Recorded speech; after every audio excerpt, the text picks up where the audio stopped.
I have no idea what to paint. Does that sound familiar? I have said this so many times lately that I'm sounding like a broken record. And I'm guessing you say it aloud too. So today I am going to tell you why this happens and how to overcome it. Because let's face it, if we don't, we will end up giving up. You are going to love this one. Let's go. Let's go ahead and get our paints and our paper while I tell you that the blank page syndrome is actually a thing, and it isn't just us beginners who experience it either. It's a creator's thing. You know, I struggle with it when I'm writing, when I'm deciding what to quilt. People who draw feel it too. It's scary and it doesn't go away, so it's really important to find ways to work around it. And no, staring at the blank page, surprisingly, does not work. Action brings the motivation, and sometimes you just have to get started. Okay, let's warm up, guys. Just like we would if we were about to exercise, the creative mind and the hand that paints also needs to activate their muscle memory and get into the flow. So I recommend you do at least one of the exercises I'm showing you today every time you're about to paint. Even if you know exactly what you do. If you warm up, you'll paint better, plain and simple. And for this one, you don't need your best paper, okay? Use watercolor paper to make sure it doesn't disintegrate with the water amount you will be using, but it doesn't have to be 100% cotton or anything like that. Let's make some abstract art. Even if you don't like abstract art, it is a very good warm-up because you don't have a lot of expectations. It's more of a color exercise than a shape one. And for this one, we won't even need brushes. Do you know those scraping reels we see on TikTok with the acrylic paint? Well, today we're doing the same with watercolors, but you can do it with acrylic or any other medium you prefer, okay? And no squeegee required either, just a piece of old watercolor paper. Let's paint some blots. And guys, our first exercise is pretty much done. We just wanted to play with color. You can get a pen and do some drawings, some doodlings, whatever you want, but how easy was this and how fun it was to do too.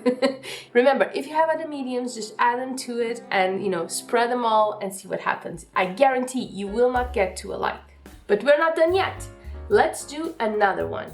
Okay, get whatever circle template you've got on hand and draw some circles. Overlap them as much as you want. And this is also a great way to test out new paints and new brushes because here you will want to keep within the lines. And now let's add some paint. Now guys, I have realized that I get blank page freeze for a couple of reasons. Because I don't want to be judged either by myself or others, but mostly by me. If I don't like what I paint, which for us beginners happens a lot, I'll get frustrated and sad and in a bad mood. Not living up to our own expectations is a terrible thing, isn't it?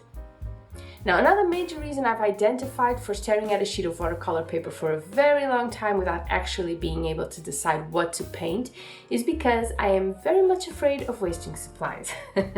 And yes, that happens even with the crappy ones, although not as much. For some reason, we convince ourselves that as beginner artists, we don't deserve the good stuff. More importantly, we convince ourselves that practicing our art is wasteful, but that is the furthest thing from the truth. Yes, professional artists can make the most gorgeous art with crappy supplies, but beginners, yeah, we need all the help we can get. So when you deny yourself the supplies you need to improve, you're essentially sabotaging yourself. So yeah, it's a work in progress for me, but we need to convince ourselves our art is worthy of the supplies we're using for it. At this point, it is quantity over quality, no way to go around it. It's the only way to grow and improve. And guys, how awesome is this? I can totally see once this is dry, getting a pen and doodling a different pattern over each one of these circles. Oh, how awesome will that look? And this isn't a waste, okay? If you're still dealing with the wasteful part of using the supplies and practicing, we can make a lot of things with what we're doing here. We can make handmade cards for our friends, gift tags, you know, whatever we want. This is not waste. Do not throw this out, okay? Ah, this is lovely. Okay, these next warm-up exercises are about bringing all that's magical and wonderful about watercolors to the front. So let's start with some color transitions. Now, the colors we use don't really matter, but it's always best to use the colors we love, right? Use a good amount of water, maybe like a coffee consistency. Remember that video? That was fun. Okay, let's try it.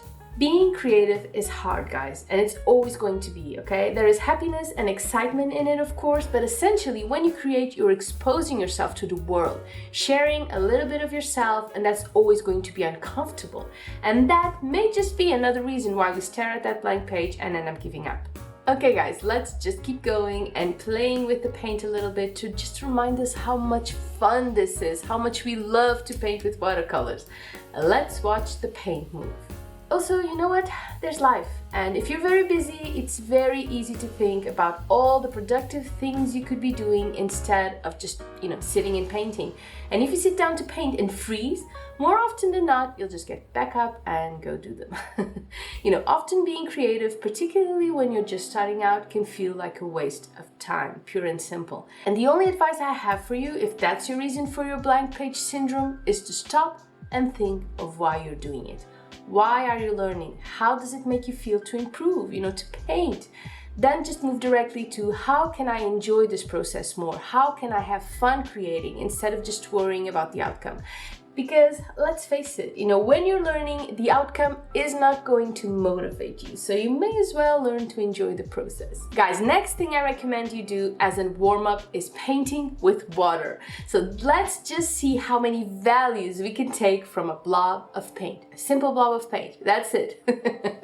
Now, this is not only a good warm-up because immediately you will want to put all of this into action, into creating something. But it's also the best way to remember how watercolors work. So you'll be primed to paint your best after it.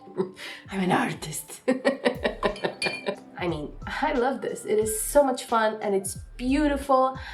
And this is awesome all by itself, Even if you decide not to paint anything else after these warm-ups, you will still have painted. You will still have been creative. You will still have improved just by doing them. So win-win.